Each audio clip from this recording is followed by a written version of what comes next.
Damn, look at us. Andy Frasco's World Saving Podcast. Yes, 2 sir. for 1. Another Yes, sir. Friday edition with our guy. He even showed up with a fucking Laker jersey. I mean, how on. could I not? Oh, yeah, it's, he did. It's, I didn't you even know, notice when that. in Rome.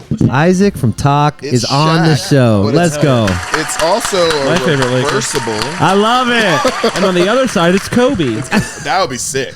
They used to Why have did they do those that? champion Oh, they did? jerseys. Oh, they did? Where they had one side Kobe, one side Shaq. One side's Derek Fisher, one side's Robert Horry. I think wish. the craziest one I saw was the Wizards, Michael Jordan, and Chicago. Put your mic closer. That's cool. Oh, yeah. Ooh. You got me there. Yeah, I saw some weird ones too where it's like one side is something, the other side Same player, but just different team. That's Peach cool. Fest episode. Woo, Peach. How many Peach Fests have you done, Isaac? Oh, my God, at least 6. I know. You guys are like East Coast fucking badasses, dude. I mean, that New York swag. It's crazy. It's actually not very far from New York City, is it? No, it's only Couple 2 hours. Yeah. Which is crazy. I mean, I'm flying to New York. Yeah, so yeah. meet the guys the day before. What a life you have right now. First off, do you guys really like the Rockies or are you just repping Denver? I'm into the Rockies right now, but I'm also- into the purple and black. Yeah, Let's they have go. great. Let's go. See, They have great merch. colors. The colors just work, Yeah, they do. you know? I do. I like it too. I want to be a Rockies fan. I feel like such a fair weather fan now that I want to be an Avalanche fan. I know. I'm definitely bandwagon jumping on this one. But I you know, can't get into hockey for some reason. I don't know why. It is so fun. I've been watching all the It's playoffs. fast-paced. It's Oh, it's fast paced. awesome. Yeah. And these guys are for being so angry and so mean, they're so agile. Oh, elegant. yeah. Elegant on the ice. And they're for on sure. skates. God, and they're on skates going that fast. Dude, I can't. I would kill myself. Oh my God. I would kill myself on skates like that. No, I can't do that. How long you guys known each other? I don't know. Years, Oh, so wow. multiple years. Even before I moved to Denver, though. For sure. Where were you living? Where'd you grow up? I grew up in Staten Island, New York. I was born in Brooklyn. My family moved to Staten Island, and I did everything up until high school there. Wu-Tang. And then, I went to the Drummers Collective in Manhattan, lived in New York City for a while, lived in Brooklyn for about 10, 15 years, and then moved out to Denver, 2019. A lot of Italians out in Staten Island. Was Staten Island racist? Oh, my God, yes. But you know what? I went to a school that had every kind of person you can ever see. Oh, Yeah. so like some parts are more segregated than others. Absolutely. It's like anywhere Like else. Tottenville, very racist. Tell me about it. It's super. I mean, I grew up in this area called West Brighton in New York, and it's pretty eclectic. I mean, it has like Mexican families, black families, white families, a lot of Albanians. Oh, there's Really? they can be intense people. Oh yeah, Don't fuck with them, by the way. Really? Albanians? Do not fuck with Albanians. Yeah, they're that wild. country has been at war for hundreds and hundreds of years. yeah, and it's a real thing. But I mean, all kinds of people. So we knew if you lived in West Brighton or the west side of Staten Island, you're not really going to the other side. You're not Right. going to the South Okay. Shore. So it wasn't as racist where you lived. No, it was Because not. it was like a melting pot. Yeah. Yeah, it's a melting pot. It's like all the families that didn't live in Brooklyn Right. and wanted to live cheaper. They just lived in Staten Island. But you don't go anywhere. Right. Staten Island is like, oh gosh, it's terrible. Everybody from Staten Island does.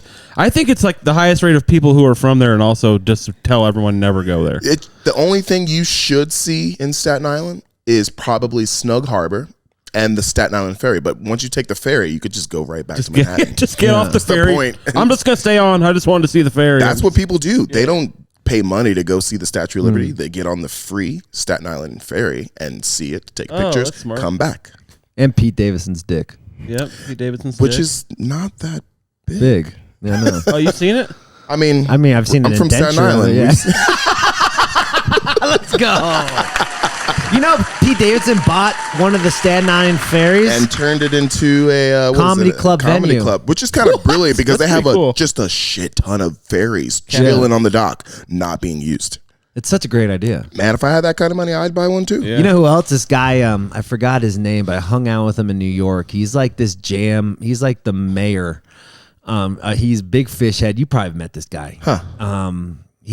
He's like was a stock guy and then he retired really young. Interesting. And he owns the Stand, The the comedy club in New York. Yeah, I've heard Oh of it. yeah. And so he's an investor with Pete on this the That's cool. Staten Island Ferry Comedy Club they're doing. I want to get on that boat and see what's up.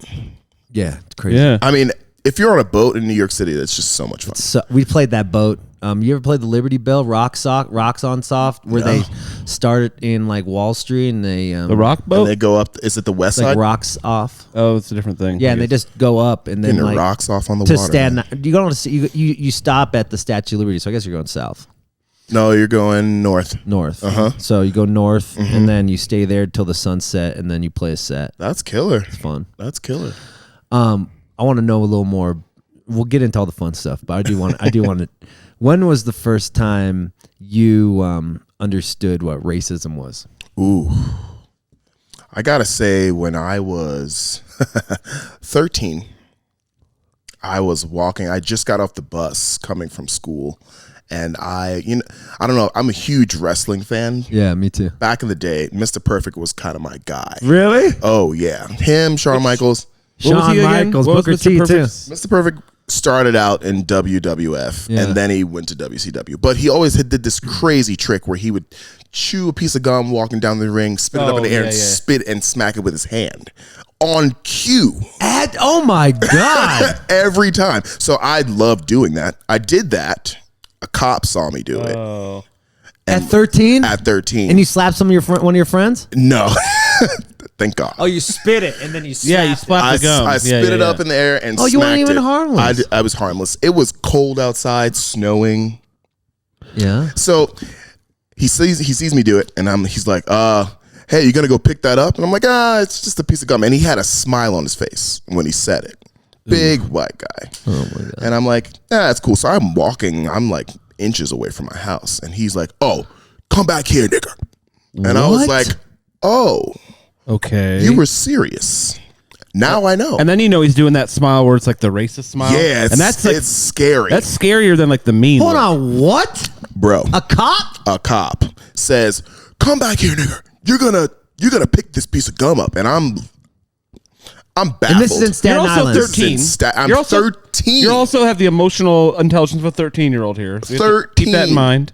And honestly, my family is, you don't mess around with my family. No. No, but they are nice. I've met them. They're very friendly people. Friendly people, but if you mess with us, it's your ass. Yeah. You are very close. So what happened? I get a ticket. I say nothing else after that. I let him speak. I say nothing. I mean, my parents always taught me, just like, listen, if you're ever come into contact with the law, be polite, be coherent, be smart, and just say your piece and move on. Right. And so I did that.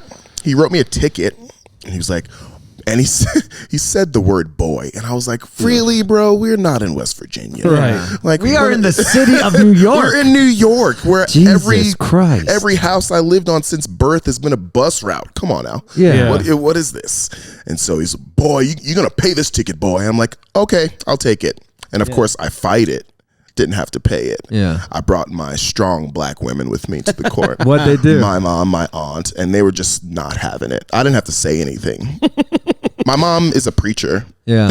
Oh, so she's got that strong So presence. she's got the strong presence. Every woman in my family, including my sister, will mother you to death. Did you Mother, go you back did. to when you got home? I got got home. a ticket, and you're sad. No, I was just kind of angry because he used that word. Yeah, it's fucked up. And I was like, there was no need for that. Like there was You're no need. 13. Like you're not hurting anyone. I'm not hurting a single person. It was snowing outside. I had no clue where that piece of gum went. Right. Yeah. So what'd you tell your mom? I just said, hey, Mom, I just spit up a piece. And she watches wrestling. Yeah. So she knew. right. I was like, I did the Mr. Perfect thing. And she's like, oh, okay. So you got a ticket for that. It's kind of funny. She was angry at first because she was like, you shouldn't be doing that. And I'm like, I know, but it's cool. Yeah. Like if he would have just given you the ticket without being racist, it would have been chill. I would have been fine. I would be like, you know what? You're right. I did Yeah. glitter. I'll It's give you my your fault. $40. I'll give you your $78. Oh, you remember the night? Oh, hell yeah. And this was $78 like 20 years ago, by the way. And that's a lot of money. a lot of 13 years money. old, my mom used to give me $5 to last for the week. Exactly. Yeah, Same. yeah. I got $12. What? So, yeah. Didn't have to pay the Fucked up. ticket. Okay, thank so you. then he said, well, he said the N-word. Yeah, he did. I was like, Ma, he came out his face and said it. And she was like, oh, really? Did you get his badge number? I said, no. Did you remember his name? His last name, yes. Well, it's on the ticket too, yeah. It is on the ticket. So we fought it, and Okay, so go to the court. You have these three my gosh. strong women. And we're like decked. So growing up, I was in a suit every Sunday going to church. Yeah. So like double-breasted, neck pin tie. Like we walked in there suited out. I had a black pinstripe suit. I'll never forget this. Black pinstripe suit, white shirt, jet black tie, 13 years old. My mom comes in with a woman's pantsuit. Okay. My mom is an executive at American Express. And so she's like businesswoman straight up. Yeah. And a preacher. We didn't have any representation. And a preacher. Okay, we had no representation. You didn't need one. You had Didn't your need- mom. Yeah. Yes, you did. So my mom and my aunt came with me and they were like, Judge, this is absolutely ludicrous. My son is 13 years old, never had a problem. He's a scholar student. And the judge was like, yes, ma'am. It wasn't about the money. It wasn't. No. It was about the principle. Yeah. You know, because you could afford, your parents could afford a $78 ticket. I could have. Yeah. Exactly. It wasn't 13, that. It was the principle. It was the principle of racism. A principle of racism, and don't mess with my kid. Yeah. Like you might not even fought the ticket if he just like was not racist about it. Yeah, I would have been like, you know what, I littered. You're right. Yeah. And Damn, your mom is a bad bitch. Yo, your mom, Wonder Woman, Deborah Teal. I met her at Red Rocks one year. She's real deal. Did you did you have a dad growing up? Yes. So your dad? My dad is another real motherfucker. Okay, so we'll talk about your dad, but I want to talk about your mom. So you said she was an executive at American Express. She's about to retire. 3 years from retirement. She's about to Let's get clap it. up to 35 years in American Express. Let's go, Queen. Let's go.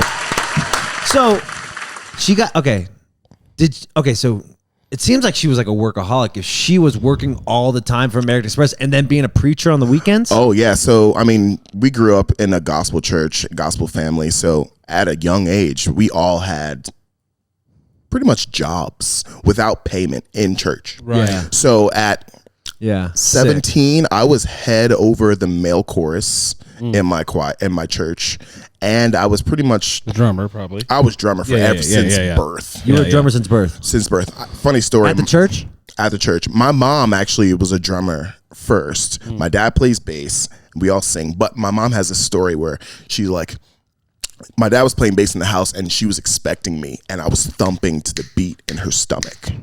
She knew then I was going to be a drummer. Shut the fuck up. Who was musically talented in your family? My mom, my sounds dad, like everybody. Her mom, my dad's dad. Everyone got. I mean, growing up in gospel church, it kind of just on you. Yeah. You know, you don't have to be musically talented. You could literally clap on 2 and 4, and you don't even know what that is. Right. So do you think the pocket's genetic? Oh, definitely.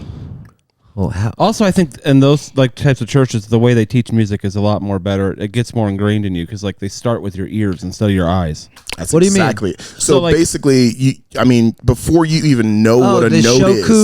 Suzuki. No, it's method. different than that a little bit. Like I'm talking about like the way so I started out in like middle school band. Is where I first.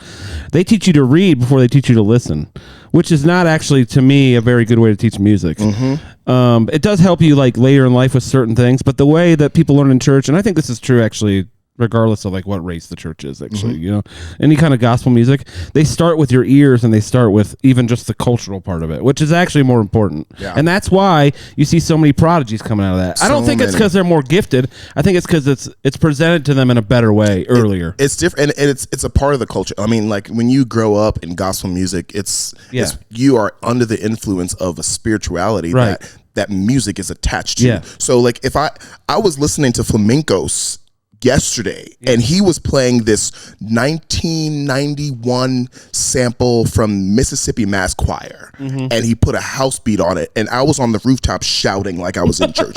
No way. Hey, they got a light bill due, work it out. Hey, they got a light bill due, work it out. And he put a house beat on it. I was like, ah, that's sick. Yes.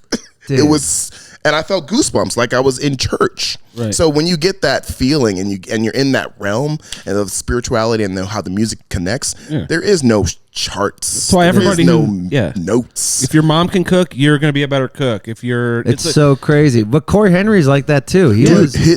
Nobody really knows this about Corey Henry, but his father, Corey, and his mom, rest in peace. His mom really taught him from jump. But Corey Henry's dad, Jeffrey Leslie, it was the bass player in Brooklyn in the in 1980s. I've heard this actually. No shit. Yeah. All his siblings. What do you mean? He was the bass He player. was the bass player. If you knew anything about like the gospel scene, Hezekiah Walker, Timothy Wright, all those dudes, mega churches Kirk in Franklin Brooklyn, vibes? Kirk Franklin vibes, Fred Hammond vibes. Oh, yeah. Those dudes called him to play bass on the records. Right. And then he had a church.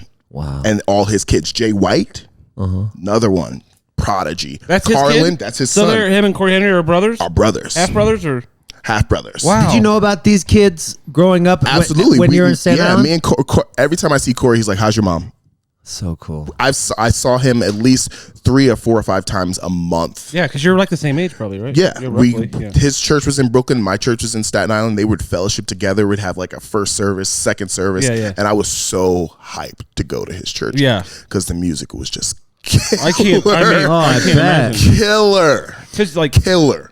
if Corey Henry's in the band, probably everybody else is just as good as Oh, Corey it's Henry. and he plays everything anyway. And they all play everything. So they could just Yep. switch. Oh yeah, that's the other thing with like Oh that's the my other thing with God. church music. They make you like get pretty good at a lot of things instead of really good at one thing. So just in case someone it needs to fill in. Exactly. but I it have also- 5 cousins that play drums. Wow. but it also makes you better. It does. If you can play drums, like I can play little drums, it makes you better at saxophone. Absolutely. Yeah. But like that's totally true. But as they're technically employees. Yeah, if yeah, Their that too. bass player is done. They got to have 4 other kids who know all the For sure. parts. For sure. Exactly. But the thing is, all you need to have is your ear at that Yeah. point, Yeah, because you could. I mean, and church musicians, you could play anything in any key. Yeah. Someone starts singing, you have no clue what the key they're in. And if you can't, you can just hit that transpose Were you making button. money as a church drummer? Yeah. Every Sunday I got paid. How much? Whew.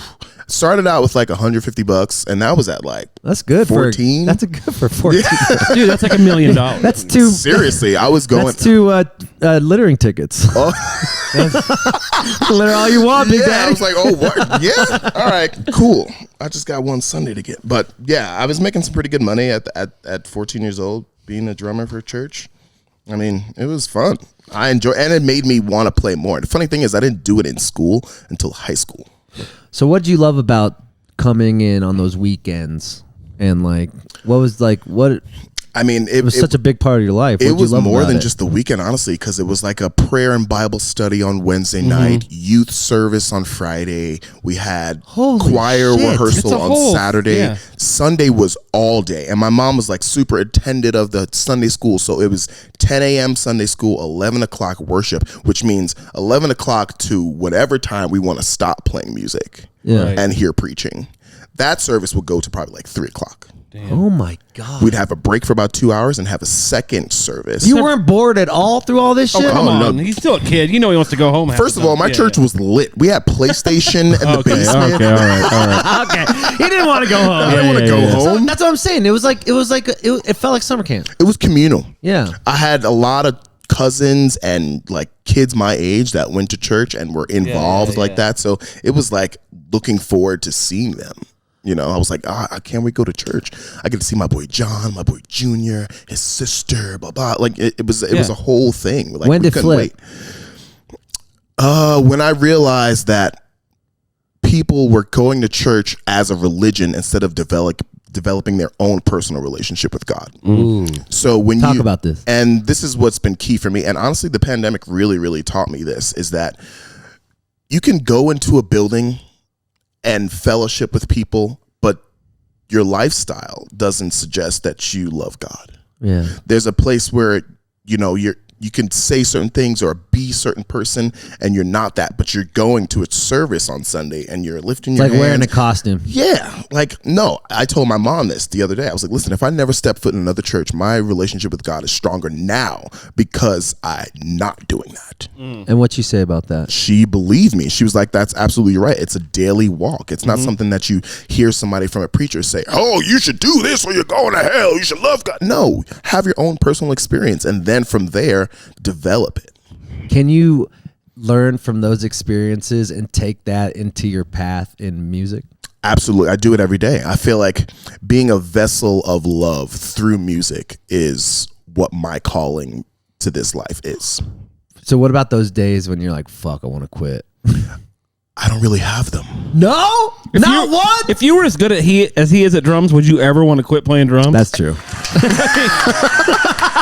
Let's go, Isaac. Just being honest. So crazy. You're right. I mean, so and I right. wouldn't say that I don't have them. I think that even in those small moments, I'm so grateful to God to be able to just share. Yeah. And just, be that vessel. Because honestly, playing drums, if I'm playing drums in front of 5,000 people or no one, because my drum set is set up in my bedroom, I have the same kind of joy. Really? Same kind of joy. I wake up, I can see my drums. I call them my kids. My kids are right there. I just literally wake up like, oh, you know what? I'm feeling this. I'll put on some headphones, start playing. I get the same kind of joy, same kind of adrenaline if I was playing Red Rocks. Yeah, that's why I like drums. Like, when you practice saxophone, it doesn't work like that. I don't know, bro. I wish I Sometimes played it does. sax. It can be cathartic. It can be a cathartic experience. Okay, so like maybe the question is God just joy? God is love and joy. And I think that people confuse joy and happiness. Yeah. Oh, I couldn't agree with that more. Okay, let's talk about that. What's the Happiness, I feel like, is sort of predicated on your situation. Okay. And joy is something that cannot be taken away from you. Wow. People could take your happiness. If somebody gave you $1 million, you'd be happy as hell. I'll be happy. But am I gonna be joyful? Are you going to be joyful? Because that money's going to be gone. It's like, it's like healthy people get sick sometimes. You know what I mean? Yeah. And that's what happiness and sad is. But if you're healthy, that's the joy. That's being joy. That's the joy and the gratefulness and the thankfulness. Yeah. That's the stuff that no one can take from Yeah, you. Right. So I always say, screw happiness. Happiness is situational. I'm trying to Totally. have that joy, man. What It's about- also not always great. What about when you're lonely? Oh, it's funny. I feel like some of my relationships have. Tell me. Give me the dirt. I like being by myself Same. so much more than I actually like being with people. And I am a social butterfly. Same. I love being quiet. Quiet time is like solitude. That's my jam. So lonely moments, Not good. I rarely have them because I enjoy my So what? alone time. So when you do have lonely moments, does it beat you up very hard? Not at all. I'm pretty even keel. Like I feel like I can do something. I had this during the pandemic. I had this regimen of things that I would do all at my house, starting at 11 a.m. to 8 p.m. Like what? Oh my God, I could read it off. That's super smart. Read it. It was pretty regimented. Do you need a schedule? No, but I figured I'd have one since You're not During the doing pandemic, much. man, you could spend 2 weeks doing nothing if you don't do something. I was gonna say, who knew how long Yeah. that was gonna last? exactly. And so, like, okay, whatever. Let's just let's see. Right. So it started out 11 a.m. I usually wake up around 9:30. Cool. Do whatever. Same. 11 a.m. ginger tea and a massage. So I have a massage thing Let's go. that I use. No, it's one of those things you put over your shoulder Oh, and yeah. it Sick. heats The hook. up. Oh. It's amazing. 12 p.m. check emails, talk. 2 p.m. workout. 3 p.m. catch up on shows, binge watching. 5 p.m. video games. 6:30 sunset, drink and color. So I would go on my porch. I would go on my porch and make a drink and watch the sunset and color in a coloring book because I just love coloring. It's just so much fun. Ever since a kid. Isaac.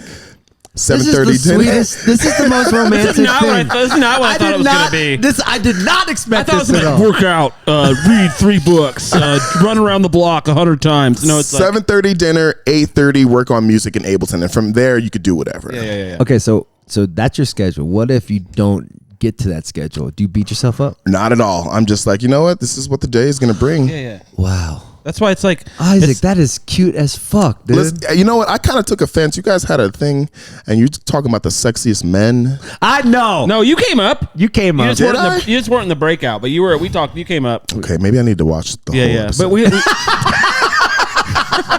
All our friends like, oh, you didn't talk about it in the promo. Fuck this episode. I'm done. break me out. I want to be in guys the are through. breakout. You are hot. But that just You makes might you be hotter. too young though. We're thinking more of Mount Too Rushmore. young, bro. Do you know how old I am? How old are you? I'm 37. Yeah, you're still too young, I Whoa. think, for the Mount Rushmore's like you got to be in your Mount Rush- 40s. Yeah, definitely. We're thinking old, accomplished men here. You're still on the come Damn, up. you're aging like fine wine. Hey, man. Have you seen his dad? His dad's My like dad the looks handsomest just like man I've me. ever Your seen. dad's hot? Yeah, my His dad is a very good-looking man. pepper beard. Is your mom and dad still together? No, they've been divorced for like 20 Divorce years. gang. So you're 19?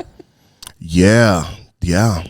My dad left my mom a while back, and then he had another child, and then split off, and then they tried to get back together. Didn't work out. But I'm happy that they're happier separate. Most people are. Than miserable together. Totally. And do you think it's less like as we get older and divorce happens, I think it's less personal, where you think like, oh, it's you. It's my fault. Yeah. I mean, I grew up, whose parents didn't argue. Right. So I mean, I seen that, and I was like, all right, whatever. People just I saw my mom grab all my dad's clothes and just chuck them out. Never They're arguing still together. Never Wow. arguing is actually a really bad sign for. Yeah, that's scary. If you never argue, You that's always bad. like each other. I'm afraid. You should bicker Yeah. like 10 minutes a day, just a little bicker. Just I a mean, what's huge for me in relationships? Conflict resolution. little. Yeah. Right. If you cannot resolve something and get back to an even playing field or common denominator, then that's scary. Is it hard to be vulnerable with like? Let's talk about your band a little bit. Is it hard to be vulnerable, like to put your opinion out there, or has it always been easy for you? No, I've always been an expressive person, and Oh, really? I had a feeling. Oh, yeah. I never picked up on that. I'm quick to say what I feel, but I also try to have some tact and make sure that it's coming off the right way, because I know I'm from New York and I can have that strong personality. Nah, Yeah, man, yeah. Brooklyn. Yeah. But You ever beat the shit out of your bandmates? No, man, I'm so a chill. lover. I hit drums for a living. I'm not trying to hit somebody. That's the thing. Every drummer ever got in a is chill. Yeah. Yeah. Definitely. But it was in happened? school. I mean, it was over a girl, obviously. This guy thought I was trying to push up on his girl. And I was like, probably were. first of all, Just kidding. yes, I am. Second of all, she's not with you. Yeah. And So- third of all, I'm hot. You're not. Fourth of all, we're in Okay. 8th grade. I don't think I was hot then, honestly, though. You weren't hot? No. I think I turned into that hot stuff, like the hot mentality. Yeah. Probably like Late 20s. junior year of high school. Before that, I was like, I was shy. Puberty. But still, Basically. I was Yeah. shy, but I was still like outgoing. I was the kid that made everybody laugh in class, still got my work done, and got a call from the teacher Right. that night. And was like, hey, Mr. and Mrs. Teel, your son is great. He does all his work, but he's a huge disruption in he's class. bringing other And so would you just talk to him? And my parents never talked to me. They were like, oh, you want to be disruptive? Bam! Okay. It's the 90s. We You can gonna still do hit that? kids. I have a really quick, scary story about that. So 5th grade, I love it, dude. Isaac, why did it take this long for you to get on the fucking show? we're busy. Yeah. 5th grade, I get a note written in my book. My parents always check my homework and check my books. I get a note written whole page long in red, how I was talking, disruptive. I ripped it out. My parents checked my books every night before Smart. I ripped it out. I get a call from my teacher. Hey, Mr. and Mrs. Teel, just wanted to see if you guys got the note that was in Isaac's book after they checked my books. Yeah. So my dad was like, hey, So now you're in trouble for lying, too. exactly. So did you get a note from your teacher? And I was like, yeah, no, I don't know what you're talking about. No. Okay, cool. And they asked to see my book again. And sloppy Isaac, when you rip a page out, you get a little bit of remnant that's still there. Yep. Yeah. You didn't do it. You didn't do ass. it. You I do it, didn't did take you? the scissor to it, and so my dad was like, "What's this?" And I'm like, "Oh, Start crying. oh yeah." I was afraid of my parents. Both of them. They Yeah. both heavy-handed, played instruments, played handball. That's how they met. Ooh. So I was scared. You saw calluses on their Oh hands. yeah, I mean, I know I have big hands. My mom has big hands, and my dad plays bass. He could slap me with his slap thumb, and I'd be like, "Ow!" But Oh, so my dad was like, "The next love time you decide to want to be a disruption in your class, you may see me pop up at school. Oh, no. Don't be surprised if I take down your pants in front of your class." And I beat your tail. Those are his words. Beat your tail in front of your class, My and have God. you sit there Can you- and sit next to you for the whole class. Can you imagine if a parent did that now? They'd be in prison for life. For life. You can't do anything to your kids now. You can't even say certain things. Did he to your actually kids. do it? But also, the school system, they won't be calling your parents to see if they got the note. No, either. 'cause they you'd don't be good. care these days. Yeah. No. I was like, holy crap, your teachers call your parents? I know that's rare. The 90s, people. They were a great time. Those doors in the 90s in school had that little peak window. Yep, Yeah. the peak window. I was in class one day and I see my dad's face. I go to turn around. Oh no! I go to turn around to play and joke around. We used to have these little quick tests, like times table tests, and see how many you can get Jolly Ranchers and all this stuff. I finished it. I blasted through it, and I turned around before I could do the full turn. I saw my dad's face in that little box, and all he did was this. Oh my God, I'd be scared shitless, dude. Yeah. I think I lost all fluids in my body. I was like, my. What'd he do? Our Father, who art in he heaven. didn't say anything. Start saying our Father. He didn't have to say anything. His eyes and his look said enough. Yeah. Said, like, if you turn around, I will open this door and beat your ass in front of this class right now. So after that, I was like, Oh my God.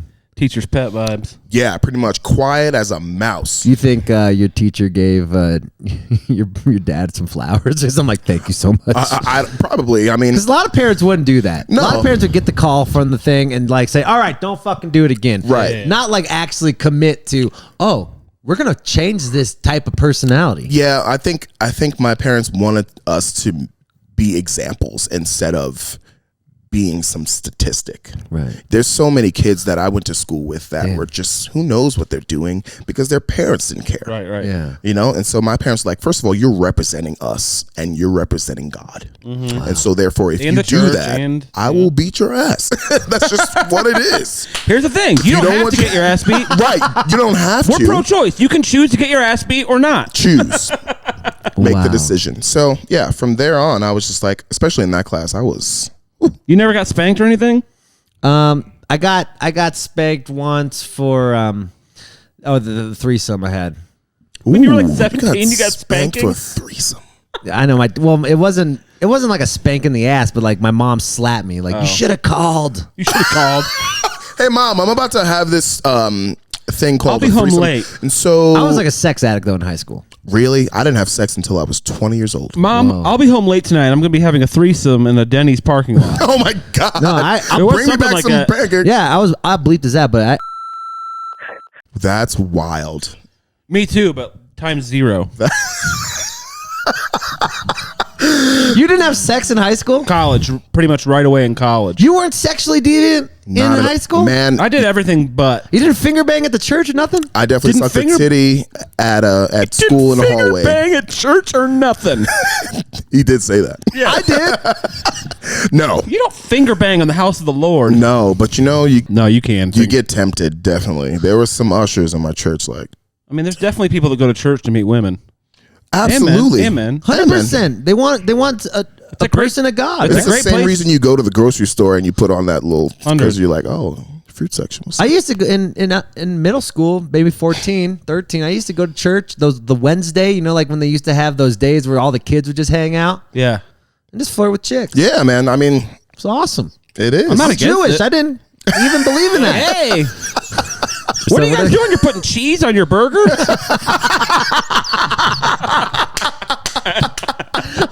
Yes. Kosher joke. Oh my gosh. Okay, so I want to go back to the hotness. So Yeah. do you think junior year, do you Junior think year- fashion helped? I think that getting into like extracurricular activities helped because my body was toned.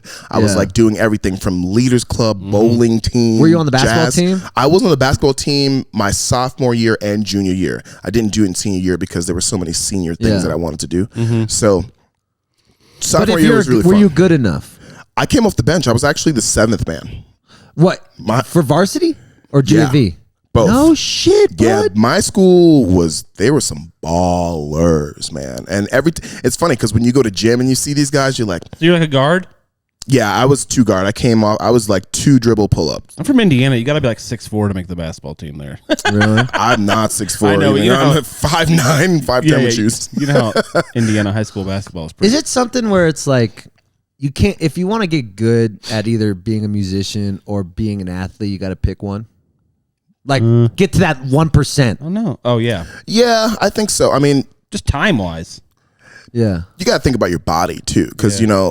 I'm 37. There's no way I could play professional basketball. Right? J. Cole's doing barely. it. No, I Cole? don't believe that. You hit the drums so hard, dude. I do, but that's a different velocity. That's a whole like different thing. my ankle. I don't have to Really? wear ankle braces. Or What's the gloves. difference of how your body reacts to drumming versus basketball? Well, you're engaging a lot more different muscles in basketball, like jumping, just getting rebounds alone. You're just engaging so much core. You are engaging core, but you're sitting. Yeah. And you fall down like 15 times a game. That's not Yeah, good for yeah. you. Especially if you're like John Moran or Allen Iverson or something. Who taught you how to fucking hit those fucking drums that hard? Man, honestly, I grew up, my mom played organ in church. And so the Leslie, which is one of the loudest things you can ever hear, was literally right by my ear. Oh, shit. So I couldn't hear myself. I was just like, what? And okay, fine. I'll break this shit until they Were you hear taking me. your anger out on the drums? No, I was really, I'm a happy person. Yeah, I don't Then think how did... This is blowing my mind. No anger. This man has no anger. And he hits the drums. there's other musical emotions besides anger. I know, but like, oh, maybe I'm just... It's true. You don't beat the shit out of Not your bass many player? You didn't throw a gumball machine on your bass player? No, because he was my dad. He would look at me like, Andy did. Andy threw a gumball machine on his bass player at Red Rocks last Yeah. year. wow, that's wild, man. It's like not you guys that- have a crazy relationship. Yeah. man. It's not I would that hate far you off if of- I if was- you like- you would kill me. If you like pro wrestling, I mean, it's a pretty good. Oh band yeah, I to mean, see. growing up, my But being in cousins a band had that. with me is not. I don't do it. 'Cause I know better to do it to Ernie? Beats, Right. Andy Beats, Ernie, Sean. Right. Sean would kill you. But Sean I would need a probably heel. I Oh, need of a course heel. you do. Like any good wrestling team. Yeah. Hey, man. So Get go it back in. to this drum. So intention, right? I always feel like, even growing up, and I didn't even know this, that drummers are supposed to be driving the band. You're only good. Your band is only as good as the drummer. Right. Bottom line. Right. 100. My parents taught me that, listen, if we're older than you and we're teaching you how to do this, but you're driving this bus. Yeah. And so if you want that intention of, listen, I know how to direct where a song goes, the dynamic of what happens, and they need to follow that. Right. Follow suit. Everything, you're not going to be, and it's so funny because, you know, in the industry that we're in, a lot of people follow the guitar player. Yeah. No. Dude. We I'm all like, know it's Gucci. We know it's Gucci. Bro, Are you crazy? don't get me started. We're following the guitar player? Yeah. No. The person has the least to pack up. Yeah. Yeah. Stop it, Five. Person who knows the least music theory. All right, does it go up or down here? Does it go up or down? we're- What so, fret? yeah, I even with my students, and I'm like, look, what kind of drummer do you want to be? Close that so we don't get backlight. And that's such a great lesson for life. It's Yeah. like learning how to like control your own destiny. Absolutely. Manifestation. I believe that you could really manifest some things if you just put Yeah. the right kind of energy and discipline. That's huge. Yeah. Discipline is huge. I read this quote that I think it says, a man who's not disciplined will fall for anything. Right. And like that's so true. If you're not taking the time, first of all, to harness your energy and make sure that it's protected, then you're just gonna be willy-nilly out there to the streets. And you know. What about manifestation of how fucking classy your style is? That's another, you know, compliment Did to you my manifest parents. that? It's my parents manifested it for me. Like I said, we grew up dripped. Yeah. I got baby pictures of me in a double-breasted suit before I could walk. So it's my parents that did Let's that. go. What a fashionable family. Shout out to the Teals. What do you like about fashion? I love that it's an expression. You can literally show up and be seen in certain things and not have to say a single word. Right. You love that. I love that because I mean, what I've really been trying to practice is silence. Yeah. You don't have to say much. You could know everything in the room. Right. Be quiet. Just let everybody else talk and see the buffoonery. While you're doing that, you just fucking And you just down. dripped, and all they could say is, "Oh my God, you look so good!" Like, thanks, but what are you saying? Yeah. Well, it's like, and it's Are you all, making fun of me right now? No, it's got to be, you know, when you're it's got to be hard for you to practice silence when you drip so hard because everyone wants to talk to you because like the first thing they're going to say is like, "Hey man, that's a fucking dope outfit." right, Yeah. right. And So then, how do you work that out? well, I sort of just try to flip it on them because I really want to give people confidence. Right. You know, even in the smallest dose. So if they're like, oh, cool shoes, man. Yeah, cool. And I'll find something on them. Right. Or just, you know, give them high appreciation. He said it to me when I walked in.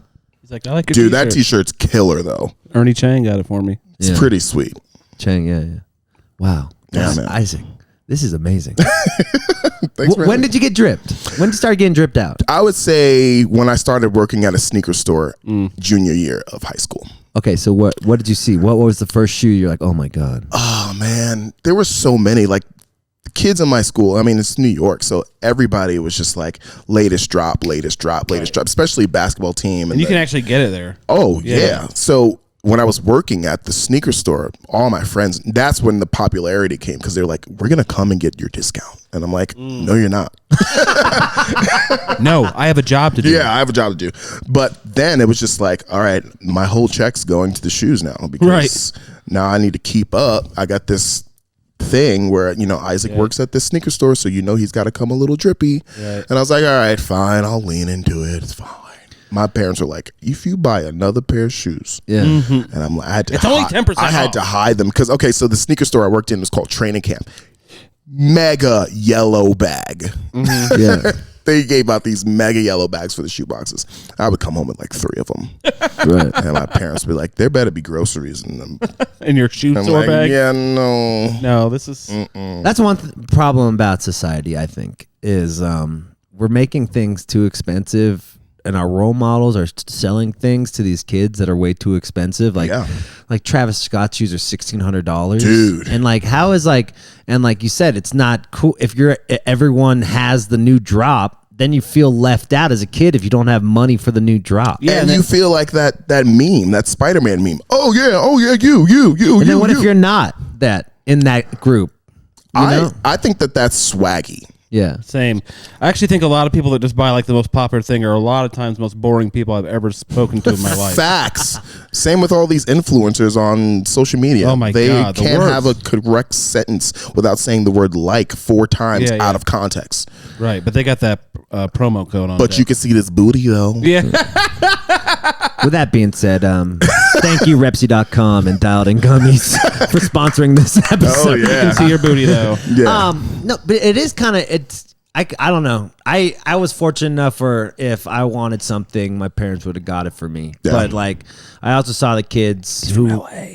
He's from New York. You can't say that to him. That's different. LA rich kids are way different. Way different than New York rich kids. Really? Absolutely. Oh, yes. Absolutely. Well, all right. Then fuck my story. Tell me this. Give me this. Well, I mean, it's like it's the weird surfer mentality. Also, with he gets it.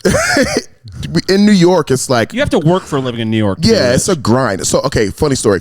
1997, I was trying to get 3 straight A's to get these exact pair of shoes that I'm wearing right now to buy for myself. In 97? In 97. Wow. And so I was like, Mom, I really want these Cherry 12s. Can you please get them for me? She was like, yeah, you can get 4 A pluses on your tests and I'll get them. And I was like, 4? Can I give you 2? What'd you say? Get the 11. And she was like, absolutely not, 4. And so I worked my butt off. I didn't go anywhere. I studied. She didn't hear a peep from me for like 3 weeks. And at the time, I was going to a Catholic school for 1 year. And the outfit was, the colors were navy blue and yellow. Oh, yeah. And I was like, oh, gosh, I cannot show up to school with a blue shoe or a yellow shoe. Right. I got to come different. Yeah.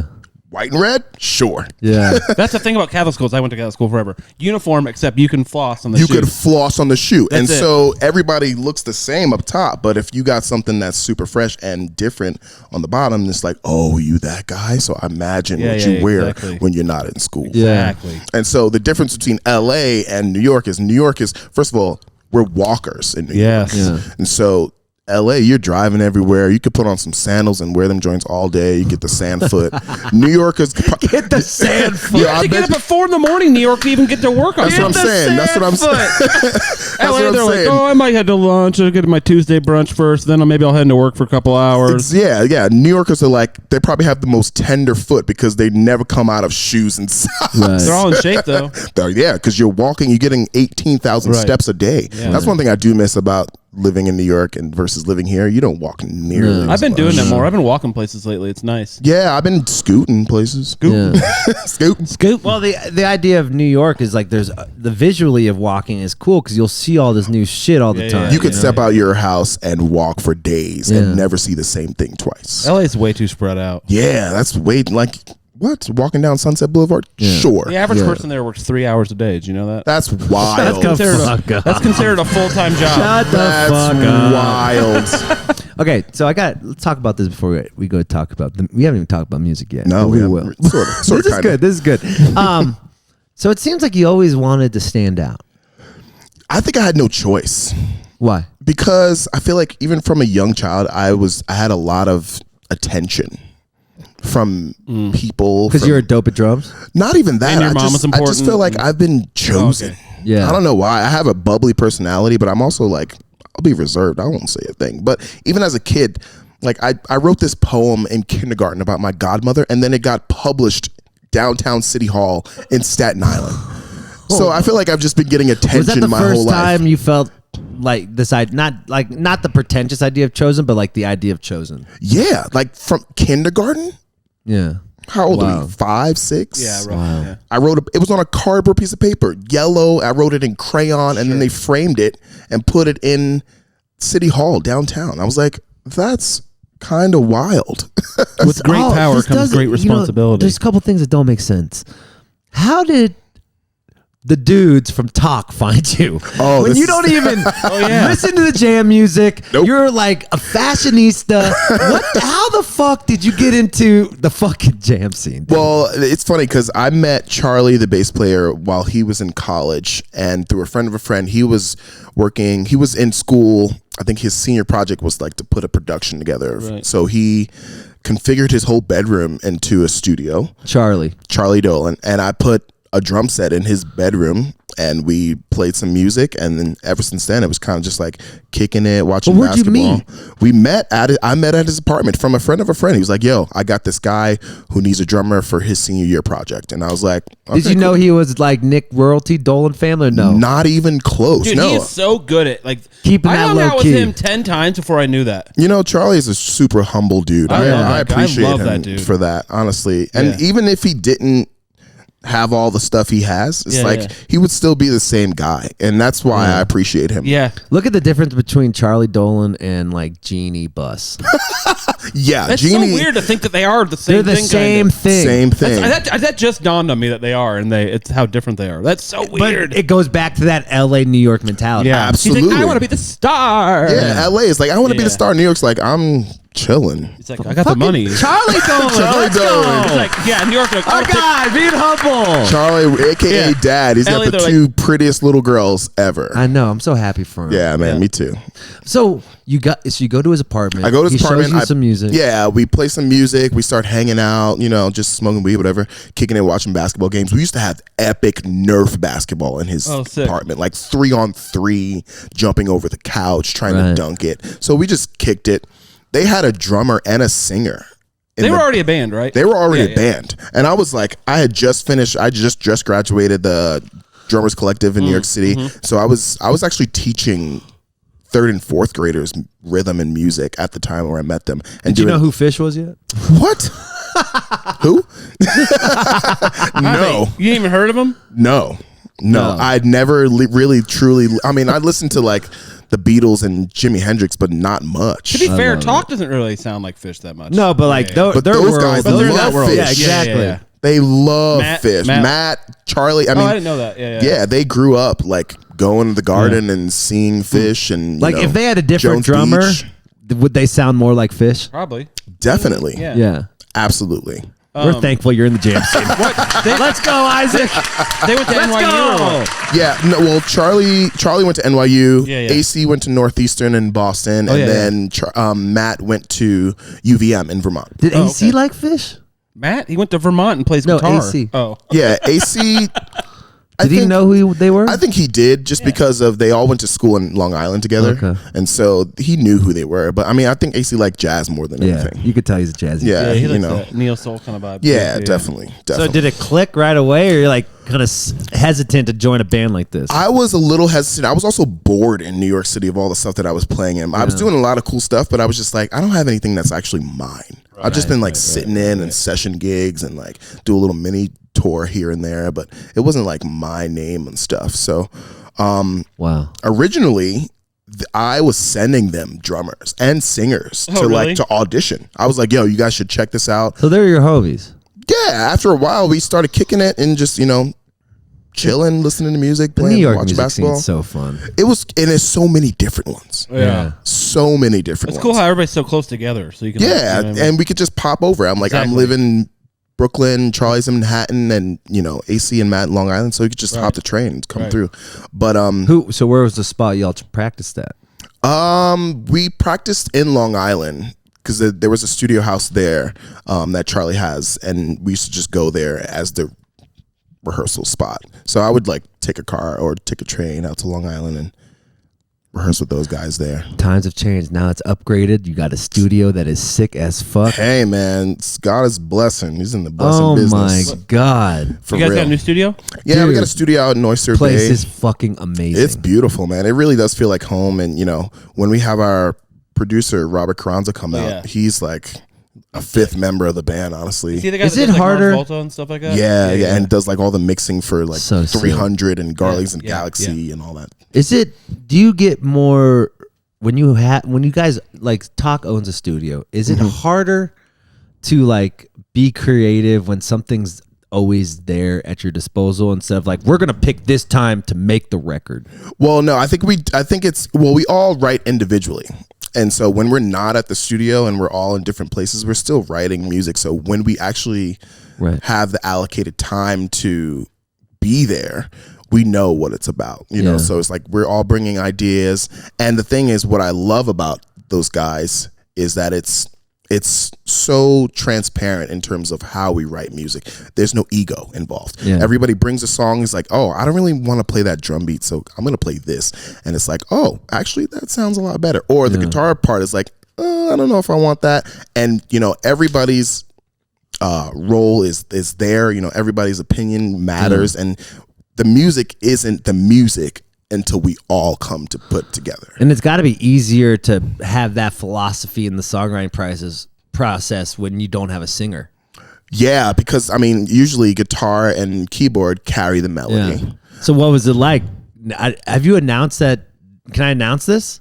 Yeah, sure, why not? That Kanika Moore is going to be joining the band full time? Not full time. No, for a record. Just they for a recorded feature. a record. We recorded a bunch of songs. And have you announced that yet? We haven't. This is the first time. My God. We might have to check she's and been see if on we're allowed to festivals do that. with us, but nobody knows that we're putting stuff out. But A world exclusive. Yo. you need like the funk master Oh, yeah, hold Yeah. Kanika Moore and Tauk are putting out a record. Oh man, When's that coming out? we don't know. I think we're just gonna drop singles. Nobody puts out records anymore. True. So, what was the writing process with now having a singer who's a fucking one of the best singers out there? Well, we had these songs that didn't have any vocals to them, and we recorded like 40 new songs over the pandemic. And so we were just sitting on this music, and we were like, you know what? Let's just see who wants to write and who has ideas. So we're literally, in the live room, playing some of the stuff out, and she's sitting there in the studio with us, and then she's like, I'm gonna go upstairs, and then she comes down with this whole masterpiece within like an hour. So she writes lyrics too. Oh yeah, she's amazing. And I love. I'm a singer too, but I love to write lyrics and do melody and all that stuff. So her and I are just like going back and forth on switching melodies and stuff like that. It's so much fun. Oh, you're singing with her. Oh yeah, we have. I wrote a song specifically for both of us to do a duet on. Oh my God, Is this she is gonna do be live exciting. shows with you guys and tour with you? Yeah, she did City Bisco with us. Oh, cool. She did we played at the House of Blues in Boston, opening up for Pigeons.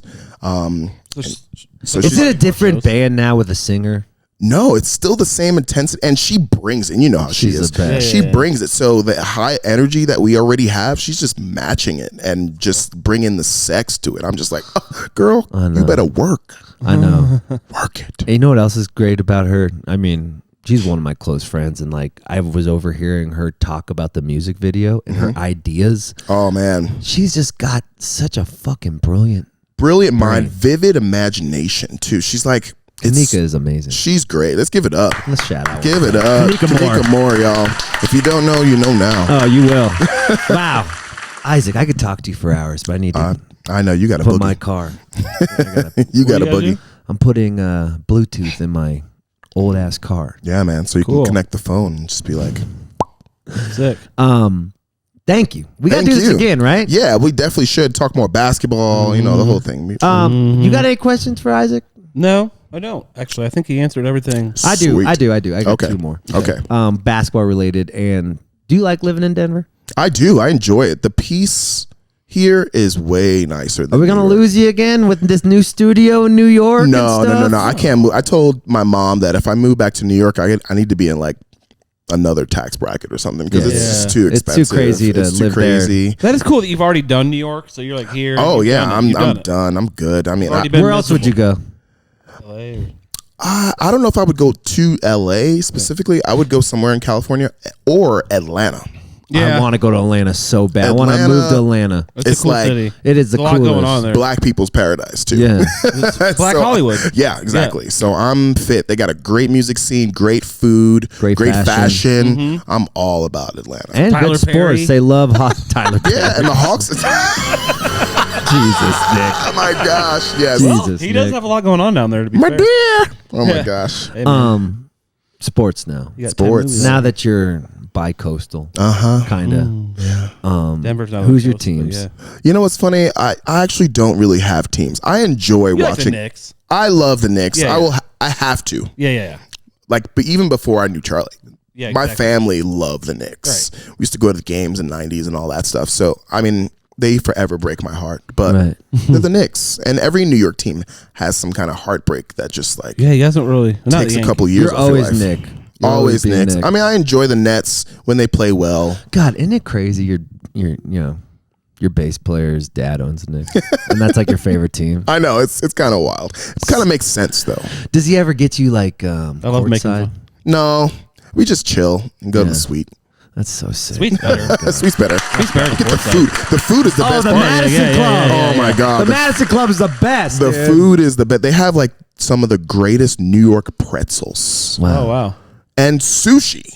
Wow, it's amazing. New York, there's some, and the garden, the Oh, the yeah. ceiling of the I never saw garden, been to the Garden. wood. I've never It's been. so- It is the most beautiful stadium in the country. It really is. It's such a great place, and it's so legendary. Yeah, Not even just for sports, music, everything, Right. Yeah. anything. It's just so legendary. Well, So Billy Joel. you feel that energy when you on 34th Street before you step into the garden.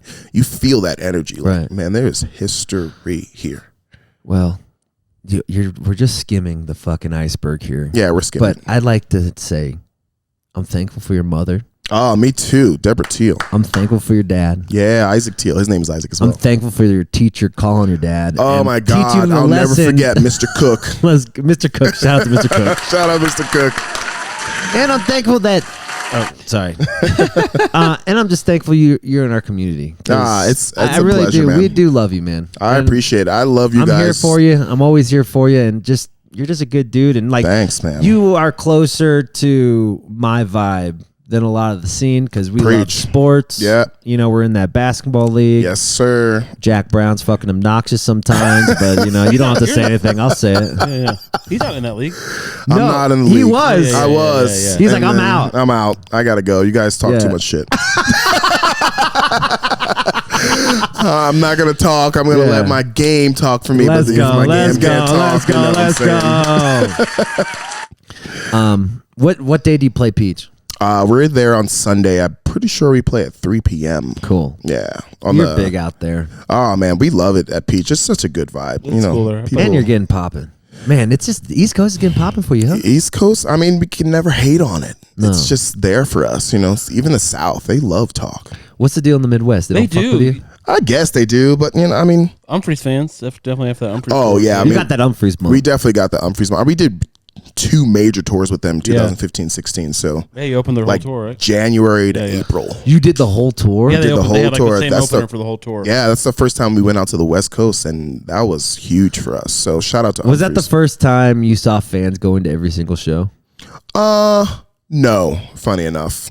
But What was the first time? first time, I would say, well, I love funk music. Right. Not to the point where it's like that cheesy funk either. Yeah, So yeah. growing up, I was listening to like Victor Wooten and all Yeah. that stuff. Real And funk. I saw Victor Wooten play 4 shows in New York, in Manhattan, and I saw some of the same people there. I was just like, oh, so they're just going to continue to. You saw this show last week, Right. Yeah. Yeah. but you're going to come again? Okay, fine, cool. I rewatch movies all the time. Oh, dude. That's how I learned the talk music, because I never really did any kind of like Right. math rock or anything Yeah. like that. I would turn off the sound to my favorite movie and put talk music over Right. it to learn it. So when I had to remember changes, I would remember the scene in my head. What? Any movie? I do that shit, some kind of shit like that. Or I'll like Oh make a my chart. God. I'll make charts. Now I know why you To never learn a quit. tune? Now I know why you never forced yourself. When I make a chart to learn a tune, I can see the chart in my mind later that day. Because you wrote it out. Man, Yeah. fuck both of you. I'm out of here. Yeah. We're done. We're done. geniuses. I know. Yo, shout out to Andy Frasco, man. You changing the world day by day by this podcast, and it is affecting people positively. And So me. Thank you, bro. Shout out to you, Isaac. man. I'm Doing thankful it we're right. friends. And Nick, I cannot Shout out go to a day Nick. without Nick. Yeah, A day. Nick's like little orphan Andy in the podcast. I love world. it. We got him. He's in, You buddy. bring the spice. I appreciate it. All right, Yeah, someone's got to. one last question. I'll leave you alone. All right. And we're all go. He's coming with us Thursday. We're going to the parade Thursday. Yeah, let's go to the parade. Avs parade. All right. Yeah. 10 It's a.m. happening 10 a.m. Oh, so during the day. Okay. Yeah, it's 10 a.m. Thank God. Perfect. Yeah, have mimosas, chill. When it's all said and done, Yep.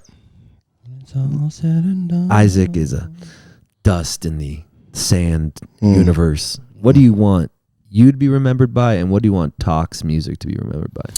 I would love to be remembered by just, love, honestly. Showing love, being positive, spreading love. That's really what it's about, because the world is so dark, man. It's Yeah. so dark. And if we could literally just be the light, that's all people need, Yeah. So I'll just be love and light. Yeah. And Tauk's music, it needs to be, remembered as just something epic, the energy of it. Yeah. The musicality is great, and I love that part, but the energy is really what is going to be left over. I think when people remember us, they're going to be like, those guys brought it every single night. Yeah. Not one night was a night off. Yeah. God, you're my God. You